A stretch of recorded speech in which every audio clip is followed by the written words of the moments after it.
Good afternoon, traders and investors. Will back here with another one. Happy Friday to everybody. Hope you guys had a good week here. So today, guys, a bit of a mixed market. QQQ was the only thing holding the market up as Amazon's earnings gains did do a majority of the lifting, and Meta also with a nice little green day here. Big tech pretty much keeping some of the market afloat, but the rest of the market not having fun at all, guys. Financials and healthcare dropping significantly today. So today, guys, we have a lot of things to cover. We had our PCE inflation report come out early this morning. We also have a few earnings to cover. We did have earnings from Abbvie today, one of our main healthcare players that we like to look into. And I will be covering an earnings that I didn't have time to get to yesterday in the form of Mastercard, very important name as well, and an earnings from previously on Wednesday, which we didn't cover as well. VICI Properties, one of my favorite REITs in the market that we didn't cover. So I will be covering those as well. Those will be your three earnings plays today. We will then cover our major technical sector analysis here for all our indexes,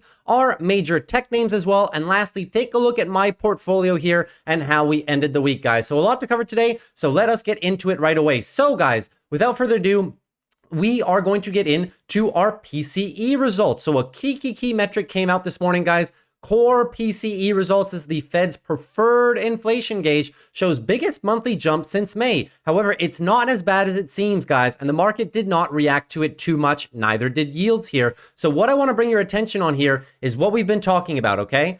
We are coming down. Not only is CPI coming down, but the Fed's preferred metric of core PCE is coming down as well. So if we want to break down this report very quickly, guys, we had a bit of a mixed report here. So I'll explain. Personal spending increased 0.7%, outweighing personal income, which rose 0.3%. So you see there's a big discrepancy here. People are spending more then their earnings increases. So where is this extra money come from? Well, it's tapping into people's savings here, guys. So look at this. Disposable income growth has come under pressure as wage and job growth slows here, right? With incomes falling, higher spending is being funded by lower saving, with the personal savings rate declining to 3.4%. So people are dipping into their savings to keep on spending throughout this economic downturn here. Well, it's not so much an economic downturn, but the fear of a potential recession, because the economy as a whole is doing quite good, as reflected by our hot GDP numbers that came in earlier this month here.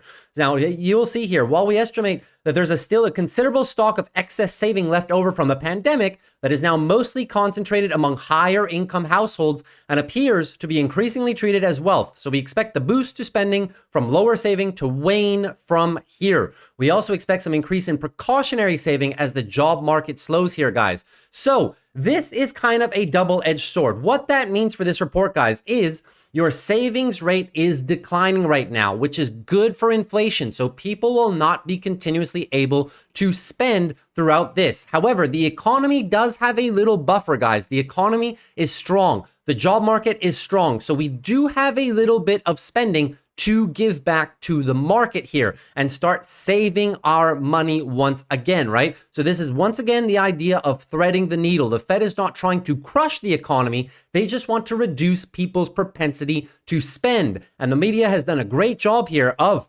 giving everybody the expectation that we're heading into a big recession. And you can see that not only in a lot of our earnings report, but also a lot of media headlines here, the consumer's discretionary spending is down. They are spending less and less on items that they do not need, and they're focusing more on the core household essentials that they do need here. So that is a good thing. It contributes to bringing inflation down as people just don't go out and blow all their money all at once. So that is going to be very good for the Fed. And although it does play in a bit to their higher rates for longer, it may not be as long as we think, guys. As I've always said on the channel, the Fed may just be bluffing at that hand that the card that they're holding in their hand right now is saying that they're going to hold rates for longer, but it's very possible that early next year they could say, listen, we realize that the economy is now suffering from this as people spend less and less. Inflation is coming down, so we may just start tapering our higher for longer expectations and start decreasing interest rates ever so slightly. So all in all, a decent report. I like to see this. It is on the downtrend here, but services still do remain a tiny bit high.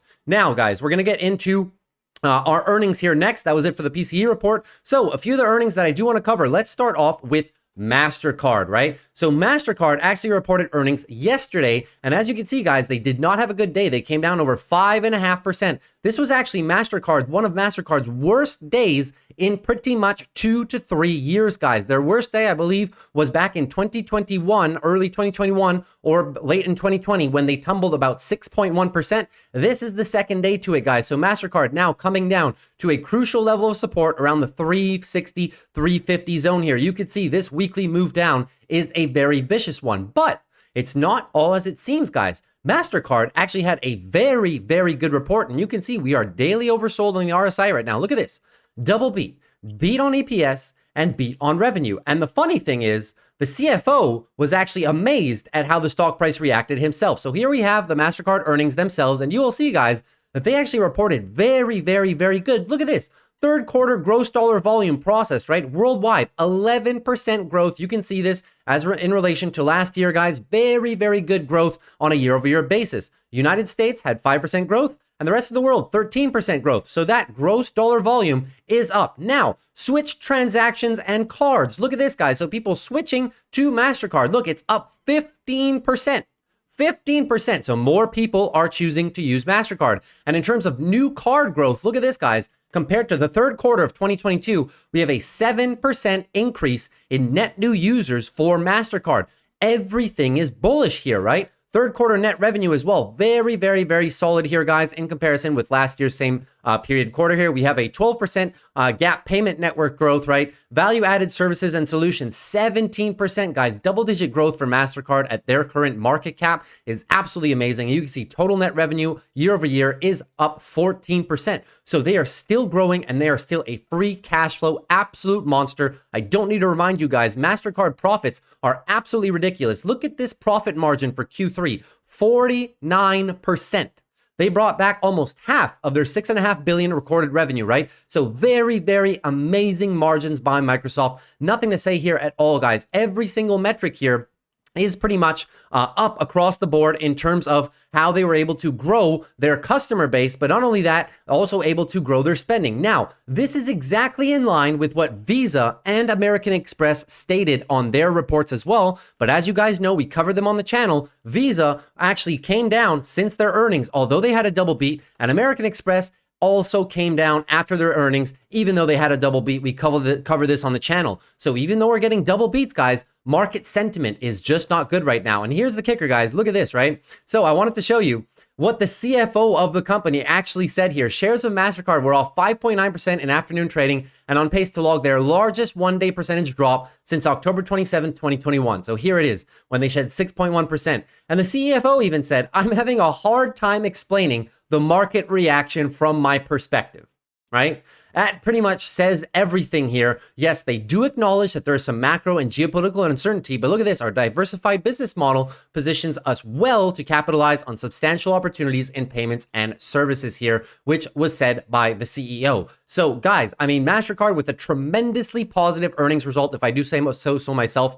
This was an overreaction to the downside, in my opinion. We are oversold, in my opinion, guys. These credit payment processors are still a good buy in the current market conditions. Obviously, Visa and Mastercard are your industry leaders, but American Express representing some very, very, very decent value right down here, guys, in the lower 140s right here, right? So very, very good discount on American Express. It's my favorite one. I covered it in my top 10 value stocks to own for the foreseeable future that I posted about a month ago on the channel here. And now second in earnings, guys, we are going to cover Abbvie, one of my favorite healthcare plays of them all here. So Abbvie had a double beat, but no surprise, guys, they were down almost 4.5% on the day. This is pretty much the story of this earnings cycle. Companies having great earnings, but just falling short, and negative market sentiment dragging them down. So now Abbvie currently trading in the higher 130 area. We're coming up pretty much on our big support area, guys. This has been a support area for the past 2 years. You see it very, very clearly on the chart here. I love this company in this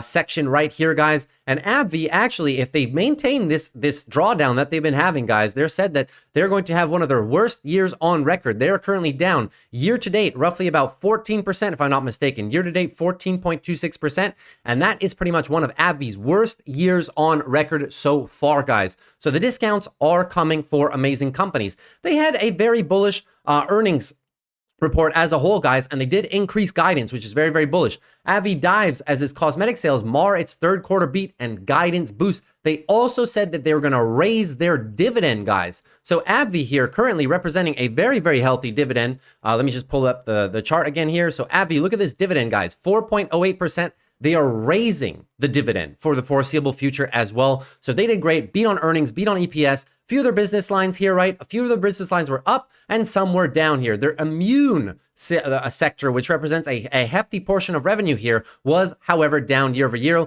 which is called the Humira. The Humira sales continue to dive following the launch of biosimilar rivals this year. In the US, worldwide sales of immunology blockbuster tumbled 36.2% to 3.55 billion. That's on a year over year comparison, but it topped the estimates for 3.48. So they beat estimates, even though it is down from a year ago here. But in comparison, sales of Botox as a therapeutic treatment climbed 7.1% to $748 million. So this is great, just not as large of a segment as the Humira sales, obviously here.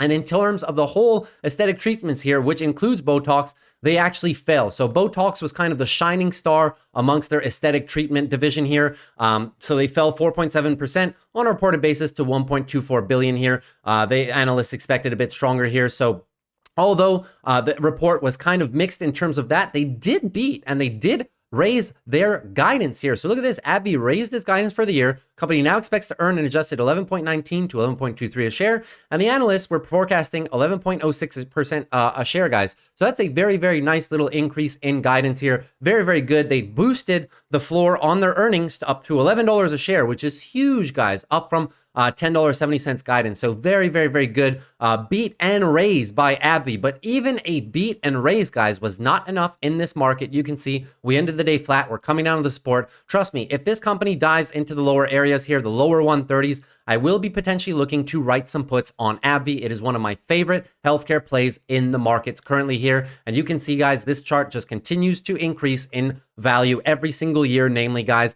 they are a free cash flow monster, this company, all right? So very, very good earnings, very, very good net income as well here. Profit margins, right? 14, 15%. And on an annualized basis, right, they're usually always in the 20% over the past couple of years. So very, very good performance by Abbvie, just unfortunately the market taking it the other way. And now finally, let's get into our last one here, VICI Properties. I've brought this one up on the channel when I did cover my 10 value stocks that you should own for the foreseeable future here. VICI actually had a tiny little miss in EPS here. So small little miss in terms of earnings per share, and they did beat in revenue. However, this, in my opinion, represents a very decent buying opportunity, guys. This is my opportunity zone for VICI in the lower $27, $26 range. So I will be shopping for a bit more shares of the company. Full disclaimer, I do own about 300 shares of this company, and I will be looking to increase my position if we continue to fall here. They had a very, very good report, in my opinion here. Although they missed on EPS here, they present a very good opportunity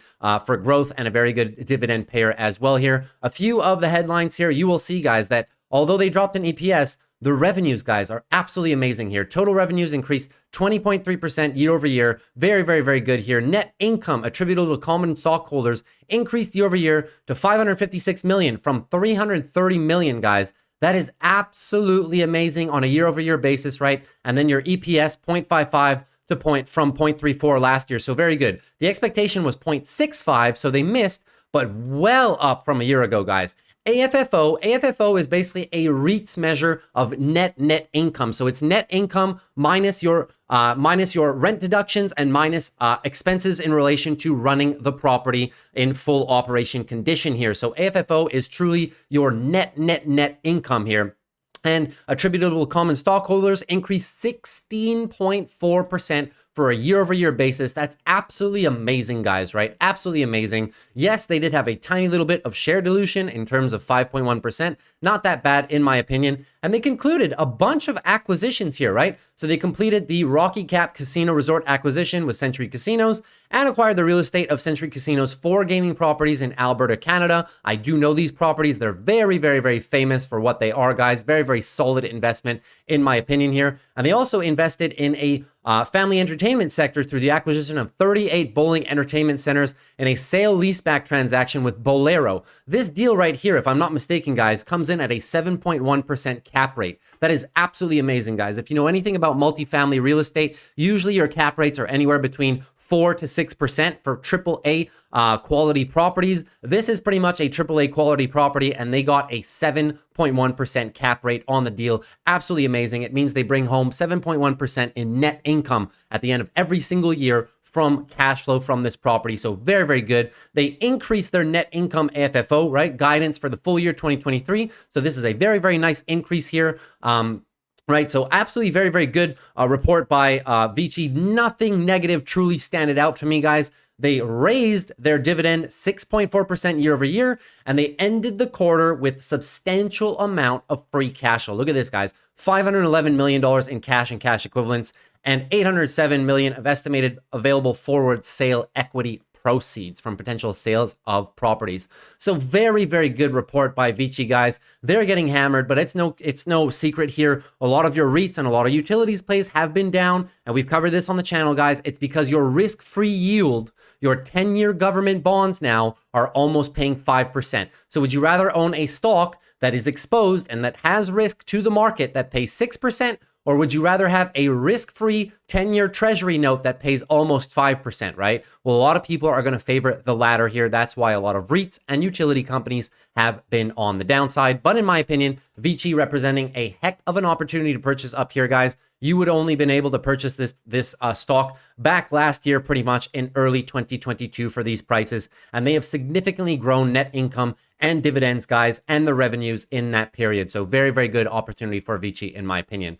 Now, guys, let's get into our technical analysis for our indexes, shall we? And not much has changed, so we're going to go over it quickly so we can get to the portfolio here. The bears are still in full control. But what I wanted to show you guys is we are approaching a bit of areas of confluence here. So we are starting to get oversold here on a lot of our indexes. You'll see SPY, QQQ is also oversold territory, and a lot of our minor indexes are also oversold. So yes, the bears are in absolute full control. Daily downtrend is confirmed. At this point, we're just looking for the oversold bottom out, and then we have to measure the size of the bounce. This is a big support area, guys. This whole green box is support. So we are flushing, yes, but we're now approaching oversold conditions. We are in our horizontal area of support where price struggled earlier this year. And take a look at this, guys. This is another indicator that I bring up during oversold conditions. Yesterday, we did percentage of stocks in terms of their highs and lows on the year. Well, look at this, guys. This is your percentage of stocks above or below, above or below your 50-day average. So this little indicator right here, MMFI is the ticker, percent of stocks above your 50-day moving average. There's only 15% of the entire stock market here that are above their 50-day EMA. That is huge, guys. That means that the market is very, very deeply oversold. You'll see this only happen back in March, and we're now below that point. And then you'd have to go back to the depths of last year when the market was absolutely crashing. You guys know this was leg number 3, September, leg number 2 in May, and then the early leg when it all started back in January of last year here. And prior to that, you would have to go back to our infamous 2020 drop, right? So very, very oversold conditions. A lot of stocks, as a matter of fact, 85% of stocks, guys, trading under their 50-day moving average. So a broad market sell-off. As well, we will check the 200-day EMA right here, right? So this is going to be the percentage of stocks above your 200-day moving average, which is a very, very huge indicator, right? Look at this. There's only 24% of all stocks that are above their 200-day EMA. This is far worse than we had earlier this year in June, far worse than we had earlier in March as well. You would have to go to pretty much the depths of the market crashes last year in October and late July pretty much to have this amount of drawdown in the entire market below the 200-day moving average. So now 75% of stocks, guys, under their 200-day moving averages. That is absolutely huge. It goes to show you. So that confluence, right? Broad market sell-off, percentage of stocks under their moving averages here, the percentage of stocks hitting highs and 52-week lows that I showed in yesterday's video, your area of oversold conditions here on SPY Daily, coupled with your support area. There's a lot of things pointing to this being a culmination point. Fear and greed index in extreme fear right now, right? Global macro hitting the fan as well. This is the time where you have to be buying even though it's painful. Can it drop more? Yes, but this is the time where you definitely need to be buying, guys. The downside at this point, in my opinion, does remain quite limited. We are in correction territory. So bears are in full control of the daily downtrend here, full control of your weekly downtrend as well, but we are approaching pretty much levels of oversold conditions. So we will be waiting for these lower time frames here to bottom out. Look, it's been oversold for a few days now. Need to wait for the bulls to put a stop to this, and then we will measure the size of the move. As of now, bears still in full control. QQQ, same thing, right? This was pretty much the thumbnail of yesterday's video. We approached this trend line right here. And luckily for Amazon's earnings, we were able to bounce off of it. However, bears still in full control. We are in this downtrending channel, guys. Need to see the bulls uphold this area down here because your horizontal support really only comes in, guys, at the 335 level. 335 all the way down to 320 will be your previous area of support. It was previous resistance in the past. That's all the way back here. That's where I'm looking for the market to react on QQQ if ever we do come down there. But as of now, we do need the bulls to pretty much put a stop here. This is your 200-day moving average, this line in green right here. So need the bulls to kind of hold this. Bears in full daily downtrend control. We will be looking for oversold conditions similar to SPY and waiting for the bulls to put in a bounce. As soon as we see the bounce, the size of the bounce will be key to see if we can set the daily uptrend and potentially start reversing some of this weekly downtrend motion here, guys. So just a game of patience right now. Bears in full control. XLF tumbling down almost 2% here today, guys. JP Morgan, a lot of our industries here. Sorry, I didn't pull up the heat map. We'll do it right now, right? So you'll see healthcare and financials. Very negative day, guys. Negative day across the market. Only big tech pretty much in the green today. Amazon and Meta here are two big outliers, but the rest of big tech was slightly green as well. AMD having a nice little day, but the rest of the market, guys, red. Healthcare, very, very red after AbbVie's earnings. Financials down quite a bit. Look at these banks, guys. Bank of America, Bank of America, 3.6%. JP Morgan, 3.6%. Wells Fargo, 2%. Citigroup, 2.8%. Everything falling off a cliff today. Yields weren't even actually rising today, which is the crazy part, right? But a few analysts came out what crushed the banking sector as they said there's a lack of positive catalysts for financials. We've talked about this on the channel, guys. It's tough to be invested in financials right now because they are in the business of issuing loans. And when you have mortgage rates around 8-9%, it's difficult for institutions to issue loans, even though they have very solid cash positions and they're positioned well in the event of a credit crunch or potential recession. Well, their revenue is declining because they cannot issue new loans, even though their trading divisions may be performing well, like we saw in the earnings reports here. As a whole, their revenues are slightly declining here, and it's a result of higher interest rates. So XLF pulling into our sweet zone here. We are deeply oversold on the RSI. You guys can see this on the chart, right? Coming into oversold conditions on the chart. Bears in full daily downtrend control at this point. Same thing, need to be patient, guys. This is the support reaction zone. It's acted as support 1, 2, 3 times in the past. Every time we've been absolutely murdered. This is when the bulls usually come in here, guys. So we'll be patient with them. $31.50 down to $30 is the reaction zone, guys. I'm expecting a reaction from the bulls. When it happens, need to measure the size of the bounce. But for now, bears are in full control. XLV Healthcare as well here, guys, right? Absolutely destructive day here, guys, today. 1.7%. We're actually flushing below our area of support that I wanted the bulls to uphold at this point. At this point, guys, your line in the sand levels remain down here. 120. 120 is going to be the line in the sand. You can see that the 200 weekly moving average is not that far, and we haven't lost that, guys, since 2020. Right, so this is a big one. This whole little area here is the last call for the bulls, in my opinion. We've flushed below this area here. This was a very, very big area of support. We've clean flushed through it at this point, guys. So now remains the last area, last line in the sand level down in the 120 area. Bears in full control of the weekly, full control of the daily. We are deeply oversold on the RSI, so now would be go time for the bulls. I think that everything relies on Jerome Powell next Wednesday. Jerome Powell next Wednesday is either going to be the savior of the market and we're going to get our bounce from there, or he will crush the market in the one final blow that we need to get everything massively oversold, hit the extremes to the downside, and then start our bounce from there, guys. There's not enough negative macro on the table to warrant much more of a sell-off at this point, guys. So I think we are pretty much towards the end of this bearish cycle. I know it's not been an easy past 3 months, but we just have to remain patient. Now, IWM Russell with another red day, guys. Seems that they just cannot catch a break. Bears are in full control of this daily downtrend. I'll remind you that we are in sweet spot area here. So the sweet spot that I'm targeting, guys, is obviously 168 all the way down to 159. That is pretty much our line in the sand level, is this 158 level, guys. Big area of resistance in the past. It should be acting as area of support. We've obviously flushed pretty much all previous lows, even from last September, guys. We've hit the lowest level since 2020 on IWM today, right? So just keep that in mind, guys. Very oversold. We have been oversold for a while. Just need to be patient. The bulls, if they have to put in a run, it should be coming in soon here. We're very far off our moving averages at this point. You can see the moving averages are very straight down at this point, guys. So I am expecting a reaction from the bulls. In my opinion, it's going to come with the broader market here. Just have to be patient. I know it sucks to say we just have to be patient, guys, but that is the name of the game in trading sometimes. Now, Dow Jones also coming down here a little bit, right? Dow Jones daily downtrend is still confirmed at this point, flushing through our area of support that I wanted the bulls to hold. And now we only have one little area left, guys. It's pretty much your 31.5, your 32,000 area here. That's going to be the last line of defense. Why is it so important, guys? Yes, weekly downtrend is confirmed. The one remaining time frame that's in a bullish trend, though, is the monthly. The monthly higher low is 31,500.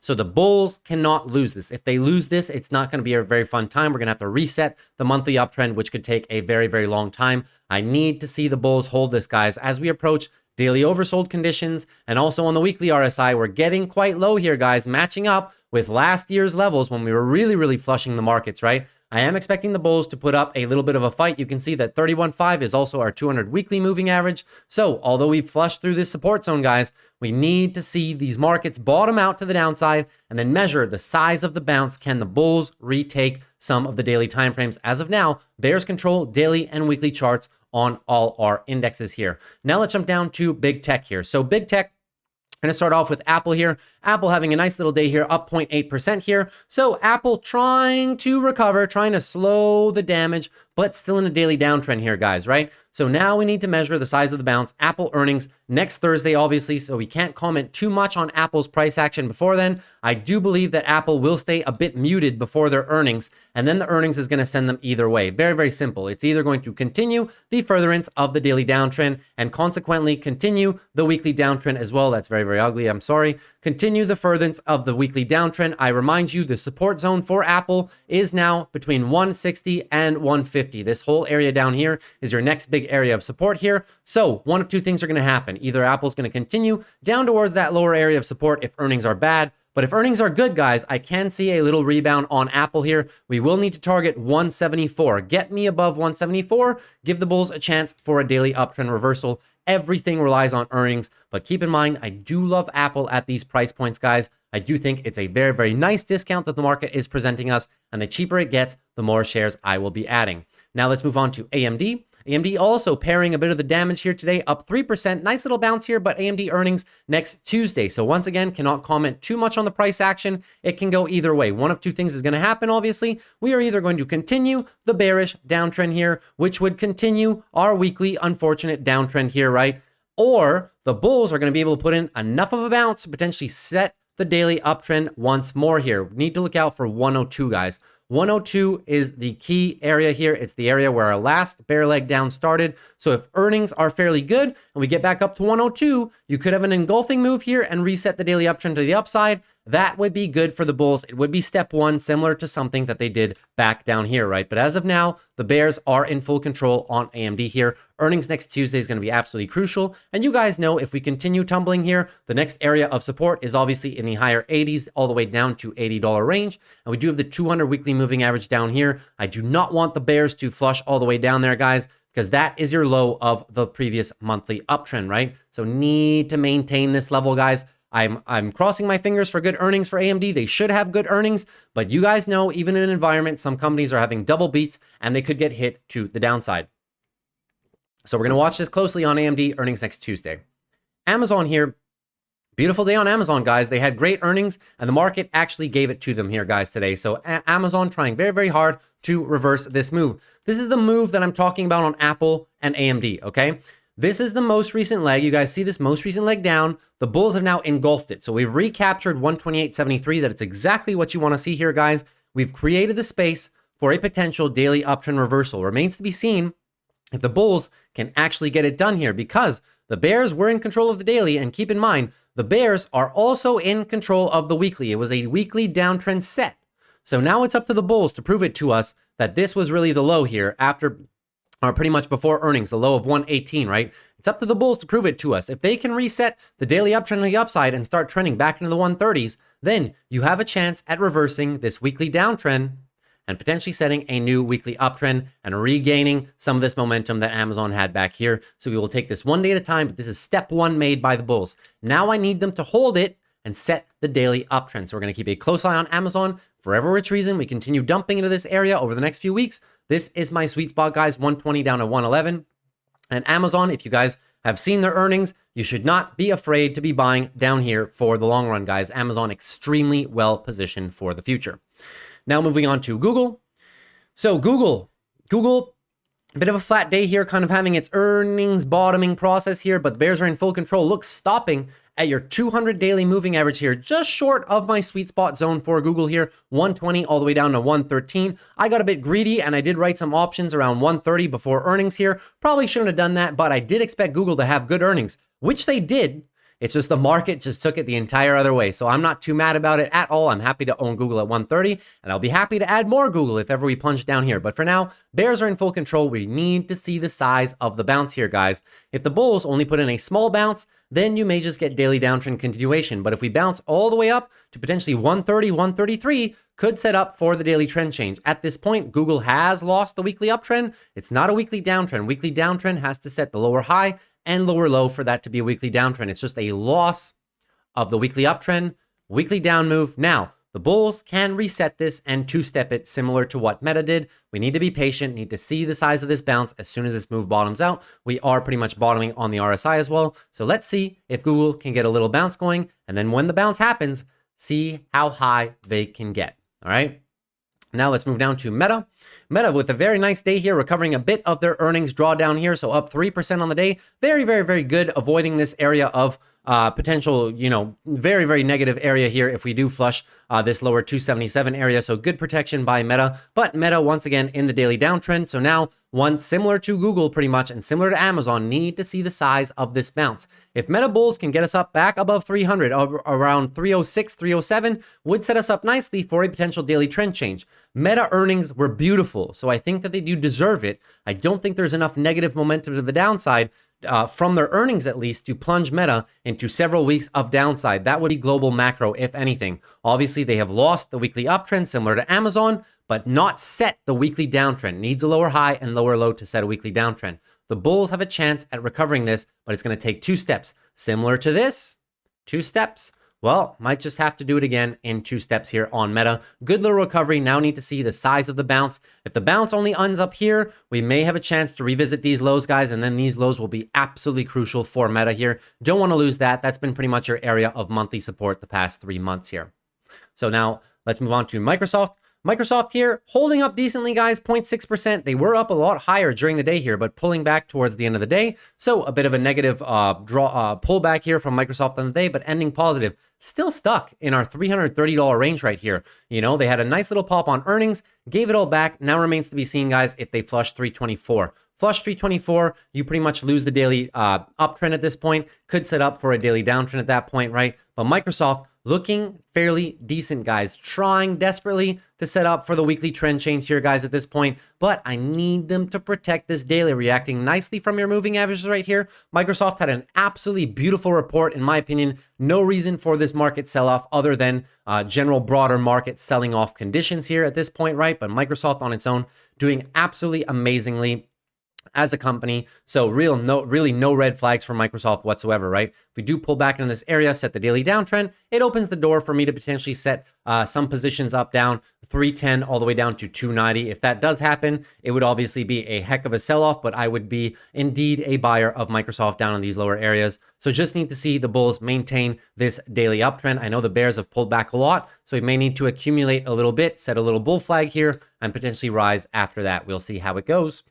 NVIDIA NVIDIA doing its best here, guys, to protect this 400 level. I told you guys this level is absolutely crucial, and you see reacting in the last 2 days, right? If we flush this level, right, it would be very bad. Daily downtrend is confirmed at this point. You don't want to lose this because it would confirm the weekly downtrend at that point, guys. And then your monthly consolidation would be well underway. And you guys know the support levels are few and far between. Next support level is 376. And after that, it's all the way down to your previous all-time highs around your 350 down to 340, 330 range, right? This whole area right here. So a lot of room to drop for NVIDIA if that ever is the case. First stop would obviously be the 370s. Don't want to see them lose this, guys. This would be absolutely crucial for them. They haven't lost the weekly uptrend all year. So we'll see if they can protect that. But bears right now controlling the daily downtrend right now. So if the bulls are to bounce, need to see them bounce, get as high as possible in relation to 436. Get me up to 436, can set up for the daily uptrend reversal, and then we will tackle that when we get there, guys. It could be a nice little reversal here on the weekly and further accumulate some positions in this lower 400 area. But for now, bears dangerously in control of the daily. It's go time for NVIDIA. A make or break zone right here. Crucial. So we'll keep a very close eye. AMD earnings next Tuesday could play a part in this. Now let's move down to Tesla. Tesla was battling today, guys. Battling today all day pretty much, trying to desperately hold this lower 200 area, right? So daily downtrend is confirmed at this point by the bears. Just looking to hold the lows here, guys. 202.76. If you don't flush 202.76, you may have a chance to accumulate here. But if you do accumulate down here, guys, that's a bear flag, right? Gives an opportunity for the bears to flush. And even on the weekly, just gives them an opportunity to follow through on this weekly downtrend. So weekly downtrend is in motion here, guys. The level of support for Tesla, I'll say it again, it's now between about $190 all the way down to 180. This whole area of congestion right here, we're in the beginning of it right now in the lower 200s, but it goes all the way down to roughly $180. It's a very, very sweet pocket for Tesla. So if ever we do continue to trend down in this area, guys, I will be looking to write some options 190 to 180. That would be some good value from Tesla, in my opinion. Tesla still recovering from their very, very poor earnings delivery on the call here. Very unfortunate situation, but at this point, guys, we just need to wait for it to bottom out. The bulls can reverse this by setting a new daily uptrend. They can do this by maintaining this low, and then next week, pushing above 222. Push above 222, you would set a daily uptrend at that point, and then our weekly bounce would be underway. We'd then be looking to get probably as high as 237, 240 to set ourselves up here for a potential weekly trend reversal. But one thing at a time, need to give me the daily uptrend first. As of now, bears maintain full control. Now our two last ones, Palantir and PayPal. So Palantir here, Palantir once again coming down here, 1.44%. Bears are in control of the daily downtrend at this point. We are in weekly consolidation. What I don't want to see is get all the way back to 1360. If you give back this entire move, guys, it's not going to look good. It's just going to perpetuate the bears' capacity here to potentially flush this and flush our monthly lows. I will remind you, Palantir does have earnings next Thursday along with Apple, so it will be an absolutely crucial day, right? So we are kind of in the middle here. We're in the middle, midway between the high and pretty much midway between the low. Well, we're a bit closer to the low, but still, right? You guys get the gist of things. So it could go either way. If Palantir has outstanding earnings, as they have had in the past few quarters, you may just get a push up to your most recent highs, $17.50, $18. But if for some reason they miss on earnings, guys, expect a retest of this 1360 area. It's going to be absolutely crucial. Bears are in control of the daily downtrend at this point, right? Need the bulls to put in enough of a move and reverse this at this point to really put a stop to this weekly higher low for weekly uptrend continuation. They have the weekly uptrend. Now they just cannot lose it, right? So earnings next Thursday, crucial for Palantir. And now lastly, PayPal. PayPal, guys, 2.63% of the downside. PayPal almost cracking $50 at this point, right? No, no favoritism for PayPal whatsoever. I know I am a shareholder, so it pains me to say this, but PayPal is just not looking good right now, guys. They do have earnings next Wednesday, so it's going to be absolutely pivotal for them. They've been in a consistent downtrend for the longest time now. They've been in a they've been in a consistent weekly downtrend for the longest time as well. Despite having reported very, very decent earnings and guidance the past 3 quarters, the market is just not having it for PayPal. PayPal, deep value right now. PE ratio on a trailing basis, 14 PE. On a forward basis, I think we're at 10 or slightly under 10 for next year, which is crazy for PayPal. They're still growing very, very well, and they still process so many payments, guys. It's ridiculous. Deep value on PayPal at this point. If we get an earnings flush, guys, I think that will be maximum capitulation on PayPal. If for some reason we get an earnings flush down into the mid 40s, lower 40s, guys, I think that's going to be your final flush on PayPal. And at that point, guys, I will be picking up some of my final shares on PayPal. Right. I do believe in this company for the long term, but as I've been saying many times on this channel, they may just need an earnings cycle to reset this. We need some bullish news from the CAO. We need some bullish guidance as well into next year, which they've already given, but we need a reiteration of this thing and we need some good beats here. So it's going to be absolutely crucial for PayPal next Wednesday. But as of now, daily downtrend controlled by the bears. The bulls eventually going to need to reset into a daily uptrend. Oversold conditions on PayPal here. And even on the weeklies, guys, we are very, very, very low on the RSIs here. So I'm looking for the PayPal bottom. Obviously can't give you an exact dollar number as of where that's to be. I'm just looking for maximum oversold conditions, maximum pain on PayPal shareholders to be able to pick up the stock near the lows here. Still patiently waiting at this point. So I hope you guys enjoyed all that stock recap here, guys. Now let's get into my portfolio. So we're going to try to do this in under 5 minutes. I don't want to make this video too long. I apologize, guys, if there's a lot of things to say. So let's take a look at my portfolio, shall we? And it's not good. So this week, very, very bad week in terms of the net performance of the portfolio here. You can see, guys, that I did make a withdrawal early in the week here, guys. I hadn't made a withdrawal in pretty much the last 2 months.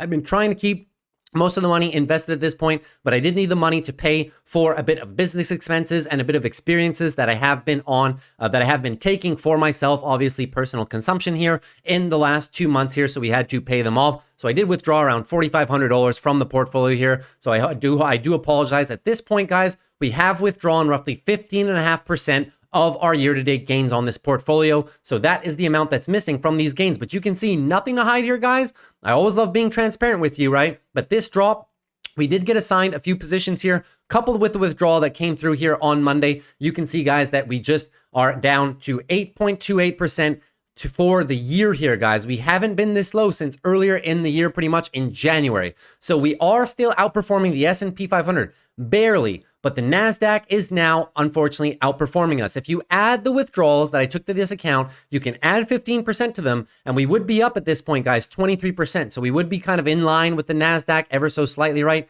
NASDAQ performing roughly 21%. So you got to keep that in mind here, guys. But it's just a fact of the matter, guys. I just want to be transparent with you guys. We have our ups, we have our downs, and you can see, guys, nothing to hide here. The past 3 months have not been kind to this portfolio. A lot of the positions that I got assigned, my Canadian banking shares, CSIQ, and PayPal have just been absolutely plunging week after week, month after month for the past 3 months. It's been very unfortunate, but that is the way the cookie crumbles in trading sometimes. Full transparency with you guys. Now, as per my assigned positions, let's get into them right away. So you guys know last week I got assigned a few positions, many positions as a matter of fact. Now let's go over each one and where they stand here. So let's start off with Apple. So you guys know that I had Apple shares. Let's pull them up on the chart. I've written everything on the chart here, guys. And we did a few position rotations today as of the covered calls that I wrote on Monday were worthless. So I rolled them to next week for another $1.14. Our average cost on Apple is now $172, down from our assignment price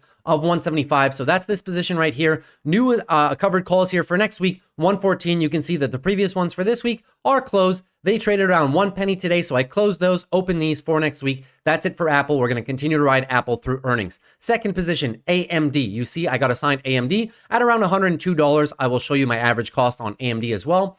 AMD have done a great job of writing some covered calls, assigned at 102 all the way up here. So this is the assigned position. Then we wrote covered calls this week for $2.02, pocketed all of that premium, and then wrote the 197s for next week. So now our average cost on AMD is down to $97.45. Very, very good covered call premium writing, in my opinion. Happy about that, guys. You can see that right here, $1.97 for next week. Gonna hold these through earnings. We will see how it goes. Google, we got assigned the Google shares, 130s. I took a gamble on earnings. I'll be very honest with you guys. You shouldn't take gambles on earnings. I was confident with it. Unfortunately, we got underwater on these. So I will be assigned Google shares at 130. I've told you guys if it comes back below 120, 115, I will be averaging in for another position on Google at that point. I am very comfortable owning these shares. Very unfortunate price action on Google after earnings, but I will take it on a chin and we will maintain these shares, guys. I love Google as a company. Nothing wrong fundamentally with any of the companies that I'm owning right now. Now, Rivian is as well is one that I got assigned 2 weeks ago on the channel here. You see that I got assigned at $18.50. We wrote them for 17 cents. Then we wrote the calls this week for 14 cents. They expired worthless. And so now we wrote the ones for next week for 9 cents. My average cost on Rivian down to $18.10. You can see stock trading around 16. So still a decent, a bit below my average cost here. We will continue to dollar cost average onto Rivian in the form of covered calls.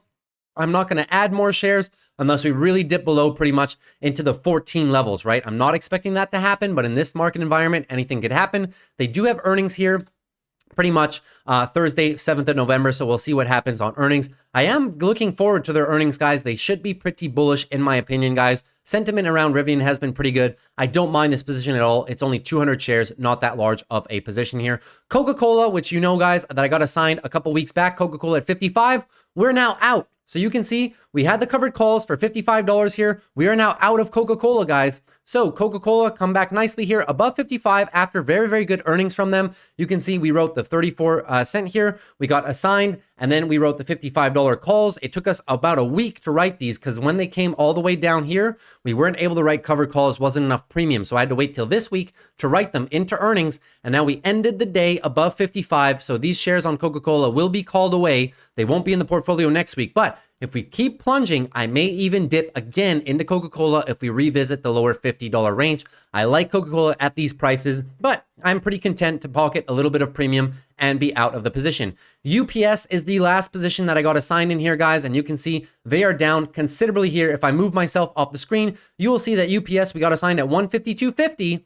And it's down to 135, guys. Completely got crushed on earnings. Have not been lucky with earnings this season at all. I was playing this low area. It was holding for a very considerable amount of time. You can see it's been support for the longest time here. And now we are below here. UPS hitting new 52-week lows. Support areas are coming in this area, right? 130 all the way down to 125. So, you know, it's unfortunate that the stock is running away from me from the downside here. We were able to write some call premium this week into earnings. So my average cost on UPS is 147.56. Not low enough for me for an average down yet, and not high enough for me to be writing covered calls. So we are just stuck with this one at this point. I like UPS. Their earnings were actually decent, guys. They guided slightly lower, but they did have a double beat, and there's no fundamentally wrong issues with the company. I like all of these companies that I'm in right now, and that's the most important part here, guys. So that's pretty much all of the assigned positions. You will also see that I do maintain my position in PayPal here, 200 shares. We're down substantially on those. Nothing to hide here, right? So we have the balances right here on the net losses right here. So you'll see UPS got absolutely washed on that this week. PayPal down, over $3,000 loss on PayPal. Rivian down as well, right? $500 there. Our TMF play on the yield, still not bottomed out, still refuse to average into it more until I see more of a peak. And then CSIQ, you guys see here, $10 a share we've lost on 400 shares. So very, very negative performance here on CSIQ. This is actually not the true value. Our average cost is around $28.30. But still, guys, you know, down $9, $10 a share is never fun. We got absolutely crushed today because of Enphase earnings yesterday. Solar, just not a very favorable industry at the time being. And here you go, my banking shares as well, right? Almost 1,000 shares, down roughly $3 a share. So you guys see all of the losses here running about $15,000, $16,000 in unrealized losses. That's the reason for the portfolio drop in the past couple of months here. Just holding a bunch of positions that are coming down. But I do believe in them, guys. This banking ETF is now paying 9% monthly dividend yield. So that's annualized, but I get paid monthly and just continuously reinvesting the shares here, guys. I like CSIQ. The PE ratio is 3. Right? So I like all of these plays, guys, even though we have been hit with negative portfolio performance. It's very unfortunate, but I will continue to hold them. And I am still bullish on the remainder of the year here, guys. So just wanted to be fully transparent with all of you guys. You guys know it goes up, it goes down, but the most important thing is you stay in the game. I'm very, very happy, guys. I was able to withdraw all the money that I needed for my vacation and my experiences with this portfolio for the year. So it hasn't been a bad year at all. And I do expect the markets to recover into November and December as well. So we will see how we end the year, guys. So I hope you enjoyed today's video. If you did, consider liking the video. I'm apologizing that it's a very long video. If you have any questions, guys, feel free to leave them down in the comments. Options, macros, stock picks, anything you like, I will definitely cover. And I hope you appreciated today's transparency in the portfolio. As you guys know, I love showing you all of my trades, good or bad, because that is the nature of trading, guys. Still massive, nice buying opportunities in the market currently. So I hope that you have been taking advantage of it. And if you're new to the channel, consider subscribing. We'd love to have you here. Over 415 of you have subscribed so far, and I cannot tell you how much I appreciate it, guys. We're growing, and that's the most important thing here, guys. So take care. I'll see you guys over the weekend with a video here. We're going to do top 10 growth stocks to be buying in the near term future with this sell-off here. So take care, guys. I'll see you soon. Peace.